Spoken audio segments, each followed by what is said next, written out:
Quand on se pose sérieusement la question de quelle plateforme utiliser pour investir dans la crypto, on finit forcément par tomber à un moment ou à un autre sur la plus grosse de toutes les plateformes d'échange. Binance, qui a été créée en 2017, a immédiatement conquis le marché crypto. Et après être montée à la première place du classement, elle n'en est jamais redescendue, car son équipe a toujours tout fait pour offrir plus de crypto que la concurrence, avoir des frais de trading plus faibles, un volume largement plus élevé, etc. En 2022, Binance a même obtenu un enregistrement PSAN et créé une filiale chez nous, ce qui fait qu'elle est conforme à la loi française et qu'il n'est désormais plus nécessaire de déclarer la création ou possession d'un compte Binance à votre service des impôts. Enfin, la cerise sur le gâteau, c'est que vous pourrez par ailleurs bénéficier d'un bonus spécial offert aux clients de Binance France dont on présentera les conditions à la fin de la vidéo. Binance est donc un choix parfaitement valide pour faire ses premiers pas dans l'univers de la crypto-monnaie. Évidemment, choisir une plateforme d'échange pour investir ne suffit pas, il faut aussi choisir dans quoi investir. Mais nous ne sommes pas en mesure de vous offrir des conseils ou recommandations en matière d'investissement. Tout ce que nous allons faire aujourd'hui, c'est vous présenter la plateforme puis vous expliquer comment vous en servir. Et ne vous inquiétez pas, peu importe votre niveau, sur Binance vous pourrez trouver tout ce dont vous avez besoin.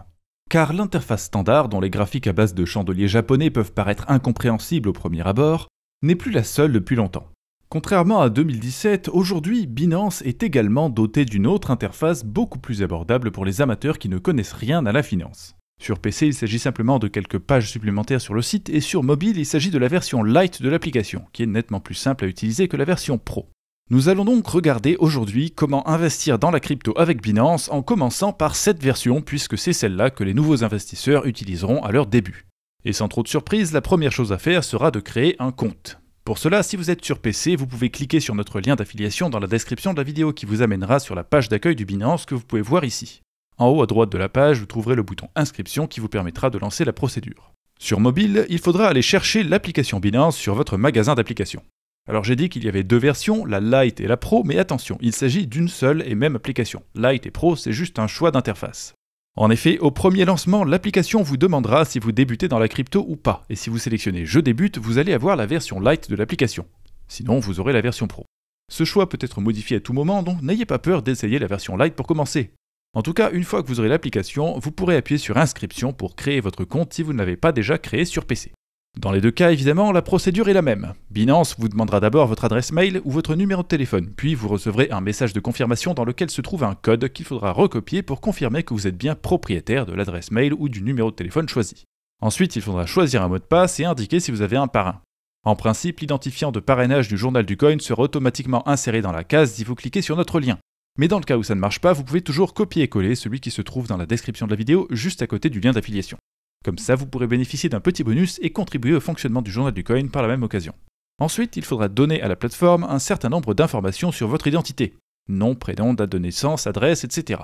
Et puis, il faudra leur transmettre une copie d'un document d'identité et répondre à quelques questions. Tout est indiqué à l'écran et il n'y a qu'à suivre les instructions, alors je vais vous laisser faire et passer directement à la suite. Une fois le compte créé, vous devriez arriver sur votre tableau de bord qui devrait ressembler à ça.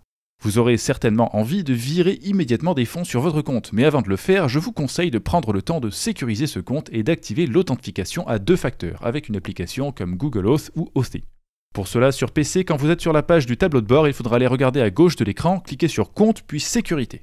Sur téléphone, c'est un peu différent. Il faudra cliquer en haut à gauche sur le logo Binance pour arriver sur votre tableau de bord, puis cliquer sur votre nom d'utilisateur et enfin sur Sécurité. Après, vous aurez toutes les mêmes options que sur PC. Et je vous conseille donc d'utiliser les applications d'authentification ou les clés d'accès. Par contre, évitez d'avoir seulement recours à votre numéro de téléphone pour protéger votre compte. En effet, c'est une méthode qui est beaucoup moins sécurisée que les autres. Même si ça peut faire rire et que vous n'investissez que quelques dizaines ou centaines d'euros pour tester, il faut savoir qu'il y a déjà des gens qui ont perdu des sommes astronomiques parce que le support technique de leur opérateur téléphonique s'est fait avoir par un arnaqueur. En tout cas, une fois que vous aurez fait le nécessaire au niveau de la sécurité, vous pourrez passer en toute sérénité à la phase suivante qui est celle du dépôt des fonds. Sur PC, en haut à droite de la page, on a le bouton Dépôt qui permet de voir que vous avez 3 options. Acheter directement une crypto-monnaie, déposer des euros que vous échangerez ensuite avec une des paires euros disponibles sur la plateforme, ou déposer des cryptos si vous en avez déjà. Si on choisit la première option, on se retrouve sur la page Acheter des cryptos qui est également accessible avec le bouton tout en haut à gauche de l'écran, juste à côté du logo Binance. Vous pouvez alors indiquer quel montant en euros vous souhaitez dépenser et quelle crypto-monnaie vous souhaitez recevoir. Évidemment, vous pouvez aussi indiquer quelle quantité de crypto-monnaie vous souhaitez recevoir et le montant à dépenser en euros sera calculé automatiquement. Dans tous les cas, ensuite, vous pouvez payer par carte, Google Pay ou virement bancaire, mais par défaut, c'est la carte qui est proposée. Ensuite, c'est comme n'importe quel autre site. Vous rentrez les infos de votre carte, vous validez le paiement avec l'application de votre banque si nécessaire, et les cryptos arrivent sur votre compte. Maintenant, si on choisit la deuxième option, celle du dépôt d'euros, on peut payer par virement ou carte bancaire. Les cartes sont rapides, mais elles ont 2% de frais, alors que les virements bancaires instantanés sont tout aussi rapides et leurs frais sont fixés à 1 euro. Donc, à partir de 50 euros déposés, il devient plus intéressant de passer par un virement. Les cartes ne sont utiles que pour les petites sommes.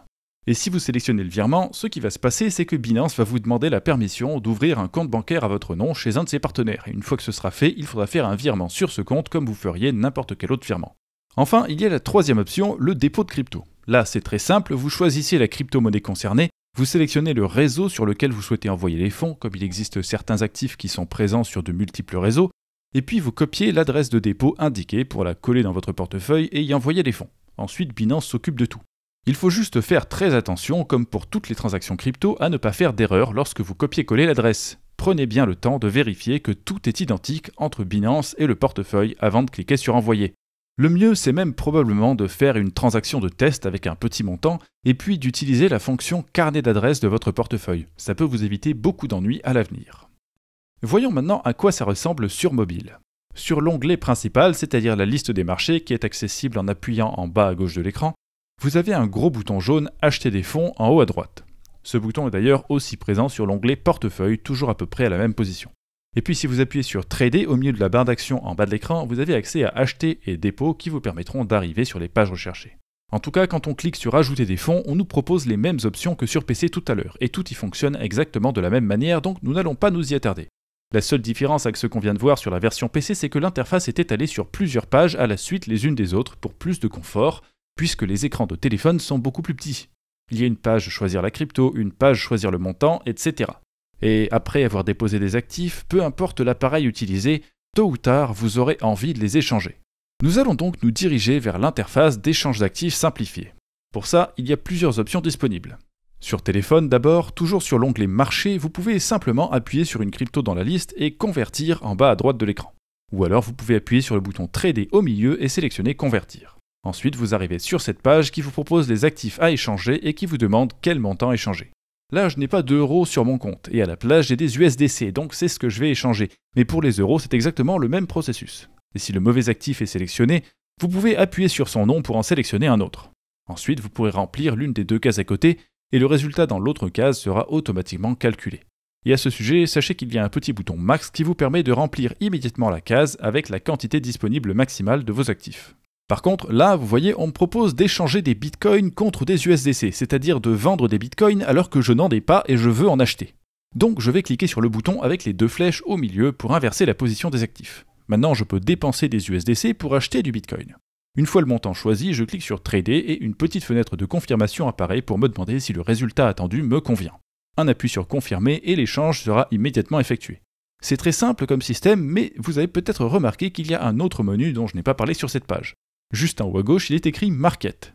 Ce bouton sert à sélectionner le type d'ordre utilisé pour échanger des actifs.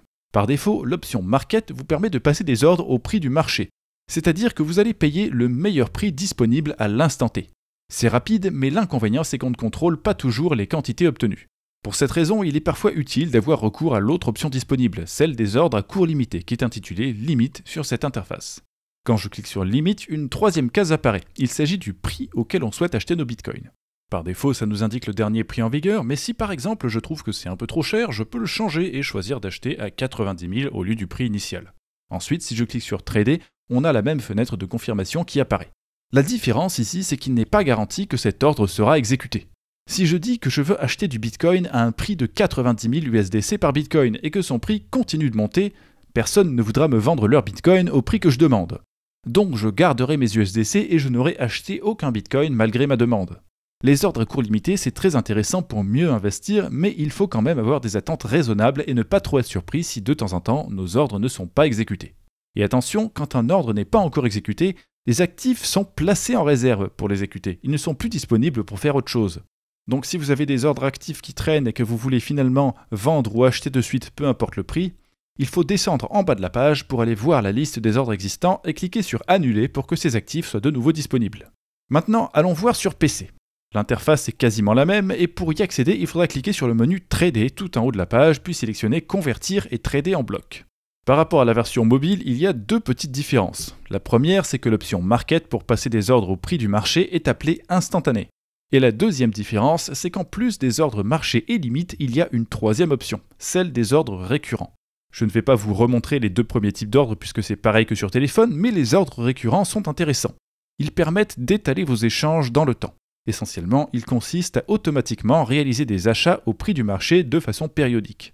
Si j'indique ici que je veux échanger 10 USDC contre du Bitcoin et puis que je sélectionne la fréquence mensuelle et le premier jour du mois, Binance va dépenser 10 USDC pour me faire acheter du Bitcoin tous les premiers du mois jusqu'à ce que je n'ai plus d'USDC en réserve. À moins que, si par exemple j'en ai marre dans 6 mois, je revienne et j'annule cet ordre récurrent ou je le mette en pause avec les boutons juste en dessous. Avec cette interface simplifiée, vous avez donc tous les outils nécessaires pour commencer en douceur à investir dans la crypto sur Binance. Mais comment faire le jour où vous voulez passer à la vitesse supérieure et où vous avez suffisamment confiance pour trader comme un pro? Sur PC, il suffira de cliquer sur un autre bouton et sur téléphone, il faudra changer de version de l'application. Mais regardons d'abord sur PC parce qu'il y a beaucoup de détails et que c'est plus simple de comprendre tout ça quand c'est sur un seul écran. Comme ça, on va rapidement apprendre à utiliser ce type de plateforme et après, on passera un peu plus vite sur la version mobile. Donc sur PC, pour trader sérieusement, on peut cliquer à plusieurs endroits. Par exemple, sur la page marché, on peut cliquer sur ce petit symbole à côté de la crypto qui nous intéresse et on sera redirigé vers une paire correspondante. Sinon, on peut aussi aller voir en haut dans le menu Trader et sélectionner Spot. On se retrouve là sur une interface de trading qui est un peu dépaysante quand on n'y connaît rien, mais qui sera très facile à apprivoiser avec un peu d'effort.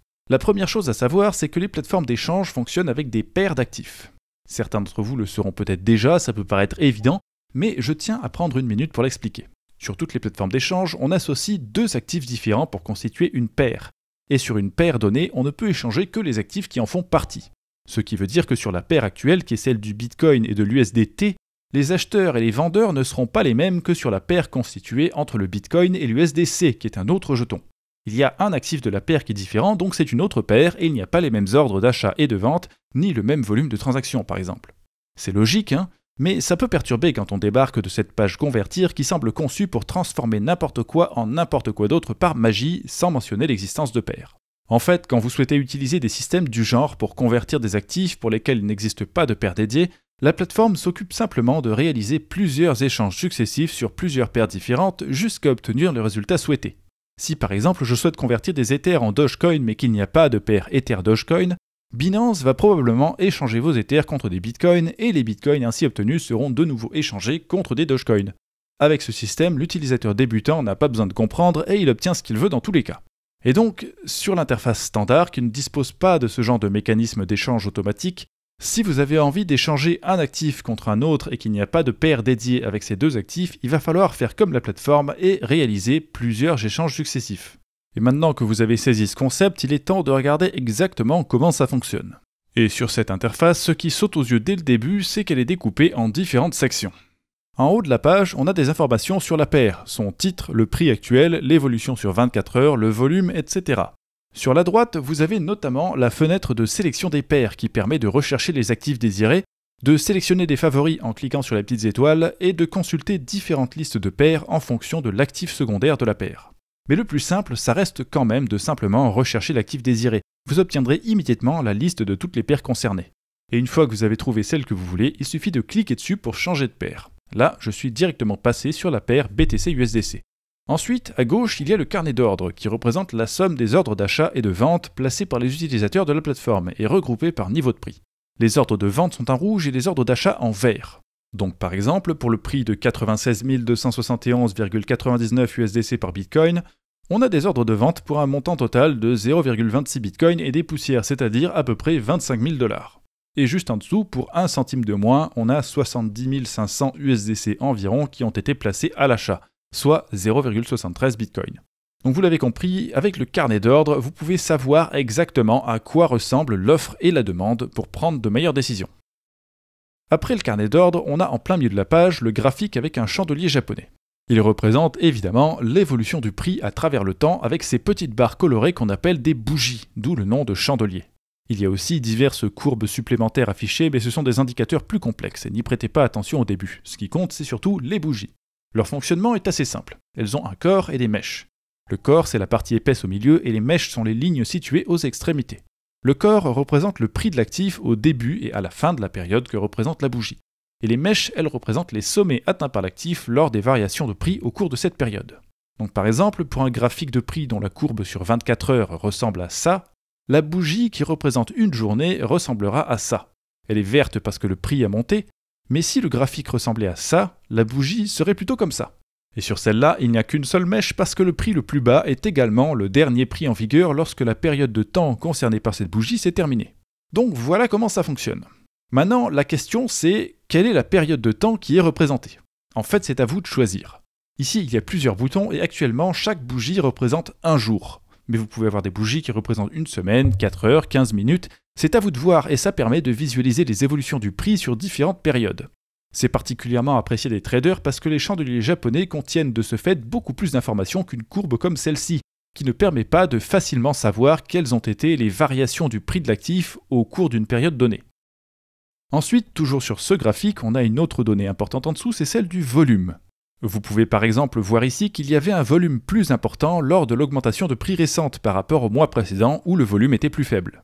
Lorsqu'il y a un volume élevé et que le prix monte en même temps, c'est généralement le signe que l'actif concerné déchaîne les passions et que beaucoup de gens s'y intéressent. Lorsque le volume est élevé et que le prix baisse, c'est la panique générale. Et lorsque le volume est faible, c'est souvent que les gens ne sont pas intéressés par cet actif, ce qui peut parfois arriver pour une bonne raison. Alors, pour éviter de faire une erreur quand on investit, il faut bien regarder les prix et le volume, mais pas seulement. Il faut aussi se renseigner sur l'actif concerné. Quelle est la quantité en circulation? Quelle est la capitalisation? Et peut-être même lire son livre blanc pour se renseigner sur les technologies qu'il utilise. Et tout ça, ça se trouve en principe sur l'onglet Info qui est disponible en cliquant sur le bouton juste au-dessus du graphique. Ici, Binance va afficher plus d'informations et des liens utiles vers le site officiel, le livre blanc, des explorateurs de blocs, etc. Au même endroit d'ailleurs, si vous voulez encore plus d'infos, il y a d'autres onglets. Données de trading qui affichent des données qui concernent toute la plateforme, analyse de trading qui représente votre performance individuelle, et Square qui ouvre une fenêtre où on peut consulter l'avis des utilisateurs sur cet actif. Avec tous ces onglets, vous aurez donc vraiment l'ensemble des informations nécessaires pour prendre les bonnes décisions. Et lorsqu'arrive le moment de prendre ces décisions, c'est en bas de l'écran qu'il faudra regarder. Ici, vous trouverez une section dédiée au passage d'ordre, comprenant plusieurs onglets et sous-onglets. D'abord, en haut, il y a 4 onglets. Portefeuille spot, croisé, isolé et grille. Portefeuille spot vous permet d'acheter des actifs et de les vendre sans utiliser de levier, et c'est donc la seule option que vous devrez utiliser au début. C'est beaucoup moins risqué que tout ce qu'on trouve sur les autres onglets puisque croisé et isolé vous permettront de trader sur marge avec des leviers entre 3 et 10. Les leviers, ça peut être tentant parce qu'avec un levier x10, on se dit qu'on va gagner l'argent 10 fois plus vite, mais on peut aussi tout perdre 10 fois plus vite. Enfin, le dernier onglet, grille, permet de trader avec des programmes automatisés. Et là encore, c'est à garder pour plus tard si vous débutez. Ça peut être utile, mais c'est un peu compliqué. Donc on va rester sur portefeuille spot et voir ce qu'on peut faire avec, puisqu'en dessous, il y a encore 3 boutons disponibles. Cela permet de choisir le type d'ordre utilisé comme tout à l'heure sur la version simplifiée de la plateforme. Limite et market, vous connaissez déjà, et ça fonctionne exactement de la même manière. On sélectionne le prix et la quantité, on peut utiliser la petite réglette, etc. Là où c'est différent, c'est au niveau des types d'ordres et des options disponibles. Déjà sur les ordres limites, il est possible d'utiliser des take profit et stop loss, c'est-à-dire d'incorporer au sein de l'ordre des instructions visant à automatiquement vendre ou acheter pour prendre les profits ou éviter les pertes. Avec ça, vous pouvez trader sur de courtes durées sans avoir à surveiller l'évolution du prix et vous êtes plus tranquille. C'est une fonctionnalité qui est surtout utile aux traders qui échangent régulièrement des actifs, mais même un investisseur à long terme pourrait avoir envie de s'en servir. Et pour ça, c'est très simple. On coche la case TPSL et on indique les prix ou le pourcentage de décalage désiré dans les cases concernées au moment de passer l'ordre. Ensuite, imaginons que vous avez besoin d'ordres plus sophistiqués. Pas de problème, sur Binance, vous avez le choix. Après Market, il y a les ordres Stop Limit qui permettent de déclencher automatiquement le placement d'un ordre à court limité lorsqu'un certain prix est atteint, et les ordres Stop Market qui permettent de faire pareil avec un ordre au prix du marché. Ce type d'ordre a pour utilité principale de mitiger les risques comme les take profit et stop loss, mais sans avoir besoin de les faire en même temps que l'achat ou la vente initiale. Ensuite, il y a les ordres OCO, qui sont en fait 2 ordres Stop Limit ou Stop Market en simultané, un à l'achat et un à la vente. C'est comme passer 2 ordres différents, sauf qu'avec les OCO, quand l'un des deux est validé, l'autre est annulé automatiquement. Enfin, il y a un ordre très utile pour maximiser les profits, c'est le Trailing Stop. En gros, il permet de vendre au maximum atteint après avoir dépassé un certain seuil. Imaginons par exemple que je passe un ordre de vente à court limité standard pour un Bitcoin à 100 000 $. Mon Bitcoin sera vendu à 100 000 $ et c'est tout. Alors que si je passe un ordre de vente trading stop avec une activation à 100 000 $ et un delta de 1%, lorsque le Bitcoin va dépasser 100 000, il ne va pas être vendu de suite. Au lieu de ça, lorsque le prix va monter au-dessus de 100 000, s'il continue, le système va juste enclencher l'ordre trading stop sans vendre mon Bitcoin. Et le prix va être analysé par la plateforme à partir de ce moment. Quelque temps plus tard, le Bitcoin a continué de monter sans s'arrêter et il a atteint 110 000 $. Et puis, encore un peu plus tard, le Bitcoin perd 1% de cette valeur et redescend à 108 900 $. C'est à ce moment que le trading stop va provoquer la vente de mon Bitcoin parce qu'il a dépassé le delta de 1% qui avait été choisi au moment de passer l'ordre. Donc avec ce trading stop, au lieu de vendre à 100 000, j'ai vendu à 108 900. Il y a un profit supplémentaire de presque 9 000 $. C'est un moyen d'augmenter les profits de façon significative en spot sans ajouter beaucoup de risques comme le trading sur marge peut le faire. Donc vous voyez qu'avec cette version de l'interface de Binance, on a vraiment tous les outils pour mieux trader. Et pour en finir avec cette interface, sachez que le panneau de gestion des ordres est juste en dessous. Quand on a passé un ordre, on peut le modifier, l'annuler avec l'icône poubelle et consulter notamment l'historique des ordres en changeant d'onglet. Maintenant, comment faire sur mobile? Comme j'ai dit tout à l'heure, ce sera quasiment pareil. Mais d'abord, il va falloir appuyer sur l'icône Binance en haut à gauche de l'écran, et enfin cliquer tout en bas sur Binance Pro. Immédiatement, la version Pro est activée, et on arrive sur un accueil qui est essentiellement le même. Les autres onglets, par contre, sont très différents de la version mobile simplifiée. Sur l'onglet Marché, on a exactement la même liste qu'on a sur la page Marché sur PC. Et sur l'onglet Échange, qui devient de fait l'onglet principal, on a un menu de sélection des différentes pages de trading, y compris d'ailleurs la page Convertir si on le souhaite. Il y a aussi l'interface de passage d'ordre, la sélection de la paire active, l'interface de gestion des ordres ouverts en bas de l'écran, le carnet d'ordre, et quant au graphique, il faut appuyer sur le bouton qui représente des bougies de chandelier japonais pour y accéder. Alors là, vous voyez, par défaut, il affiche une courbe. Pour visualiser tout ça sous la forme de chandelier japonais, il suffit de sélectionner une durée que les bougies doivent représenter, juste ici. Et sur cette page du chandelier, vous avez aussi accès au reste des infos qu'on trouvait là sur la version PC, c'est-à-dire les onglets Info, Données de trading et Square. Enfin, juste en dessous, il y a une autre copie du carnet d'ordre qui est un peu plus grande et un peu plus claire. La version mobile Pro est clairement plus compacte et un peu moins confortable à utiliser, mais elle reste tout aussi polyvalente que la version PC. Les fonctions disponibles sont exactement les mêmes. Avec tout ça, vous avez tout ce dont un investisseur pourrait rêver, autant pour débuter que pour s'y mettre plus sérieusement. Et maintenant que nous en avons terminé avec le tuto, je dois vous rappeler que les possibilités offertes par l'interface ne sont pas les seules raisons de choisir Binance. Comme je l'avais mentionné au début de la vidéo, il y a en ce moment même un événement réservé aux clients de Binance France. Jusqu'au 7 juillet 2025, vous pourrez gagner 100 jetons PP chaque jour simplement en vous connectant sur le site, et doubler ce montant en effectuant aussi chaque jour un échange d'une valeur de 10 $. Tout cela, bien sûr, après avoir effectué la procédure KYC. En tout cas, quand on additionne ce bonus quotidien au bonus de 10% de réduction des frais de trading que vous obtiendrez en utilisant notre lien d'affiliation, Binance en devient d'autant plus intéressante. Alors si vous n'avez pas encore de compte chez eux et que vous souhaitez en créer un, je compte sur vous pour utiliser notre lien ou notre code d'affiliation qui se trouve dans la description. Comme ça, vous participerez au fonctionnement du journal du coin et en même temps, vous bénéficierez de 2 bonus différents.